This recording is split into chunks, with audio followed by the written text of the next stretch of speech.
Bencana tanah longsor dan banjir bandang melanda sejumlah wilayah di Kota Jayapura, Papua.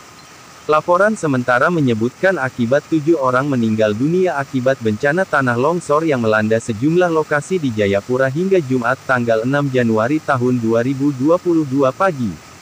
Wakil Kepala Polresta Jayapura Kota AKBP Suprapto mengatakan bencana tanah longsor menyebabkan 3 orang meninggal di daerah Nirwana, 2 orang meninggal di daerah Bayangkara, dan masing-masing 1 orang di daerah Apo Bengkel dan Klovkam. Para korban yang meninggal karena tertimbun longsoran tanah sudah dievakuasi ke beberapa rumah sakit di Kota Jayapura, termasuk Rumah Sakit Bayangkara, kata Suprapto. Selain merenggut korban jiwa, ia mengatakan, tanah longsor juga menyebabkan 6 orang terluka sehingga harus menjalani perawatan medis. Hujan deras yang mengguyur wilayah Kota Jayapura sejak Kamis tanggal 6 Januari tahun 2022, malam menyebabkan banjir dan tanah longsor di ibu kota provinsi Papua tersebut. Sementara Wakil Wali Kota Jayapura Rustan Saru mengatakan bencana banjir menyebabkan sekitar 200 warga di kawasan Pasar Yutefa mengungsi. Sebagian warga mengungsi di Gereja Maranatha, katanya. Rustan Saru mengatakan, selain melanda kawasan Pasar Yutefa, banjir juga menerjang daerah Perumnas 4, Perumahan Organda, Kompleks SMAN 4 Entrop, Kompleks CV Thomas, dan Perumahan Grand AB.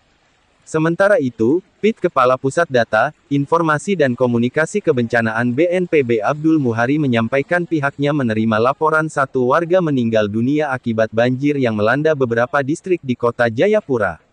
Tim reaksi cepat dari Kepolisian Daerah Papua sudah mengevakuasi korban jiwa tersebut, kata Abdul Muhari dalam keterangannya yang diterima. Laporan yang diterima dari Badan Penanggulangan Bencana Daerah BPBD Kota Jayapura menyebutkan hujan deras berlangsung hingga pukul 1.45 waktu Indonesia Timur, Kamis malam, sedangkan pada Jumat pagi sekitar pukul 5.30 waktu Indonesia Timur terpantau hujan ringan di Kecamatan Abepura. Tim gabungan dari BPBD Kota dan Provinsi, TNI, Polri, Basarnas, Rapi, Orari dan TSBK masih berada di lokasi terdampak untuk melakukan penanganan darurat, seperti evakuasi warga.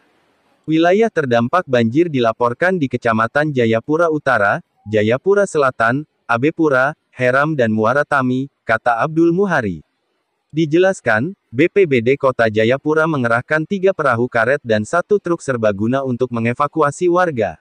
Pantauan di lapangan, tinggi muka air saat banjir berlangsung sekitar 150-200 cm, bahkan petugas BPBD setempat melaporkan genangan di wilayah Pasar Yutefa Abepura mencapai 300 cm, katanya. Data sementara per hari ini, Jumat 7/1 pukul 3.30 waktu Indonesia Barat, dilaporkan warga meninggal dunia 1 orang dan sejumlah warga mengungsi ke tempat aman. BPBD masih melakukan pendataan warga terdampak maupun mereka yang mengungsi hingga saat ini. Akibat bencana tersebut, juga terjadi kerusakan pada sejumlah fasilitas umum karena terendam banjir seperti Rumah Sakit Aryoko, Kantor Gubernur Papua, serta sejumlah fasilitas umum lainnya dan rumah-rumah masyarakat. Laporan hingga pagi ini, listrik di wilayah terdampak masih padam, kata Abdul Muhari. Abdul Muhari mengatakan, BPBD Kota Jayapura juga melaporkan adanya tanah longsor di Kecamatan Jayapura Utara. Pihaknya masih belum mendapatkan data lengkap karena semua personel masih melakukan evakuasi warga yang terjebak banjir di wilayah Kecamatan Abepura. Melihat peringatan dini cuaca BMKG, pada hari ini wilayah Papua berpotensi hujan lebat yang dapat disertai kilat atau petir dan angin kencang. Sedangkan di Kota Jayapura terpantau cerah berawan pada pagi hingga malam hari. Kota Jayapura termasuk wilayah dengan potensi bahaya banjir pada kategori sedang hingga tinggi. 3 kecamatan berada pada potensi tersebut, termasuk wilayah-wilayah yang saat ini terdampak banjir. BNPB mengimbau pemerintah daerah dan masyarakat untuk tetap waspada terhadap potensi banjir susulan dan ancaman bahaya hidrometeorologi lain, seperti banjir bandang, tanah longsor ataupun angin kencang. Sementara itu, pemenuhan kebutuhan logistik dasar masyarakat terdampak harus paralel dilaksanakan dan terpenuhi.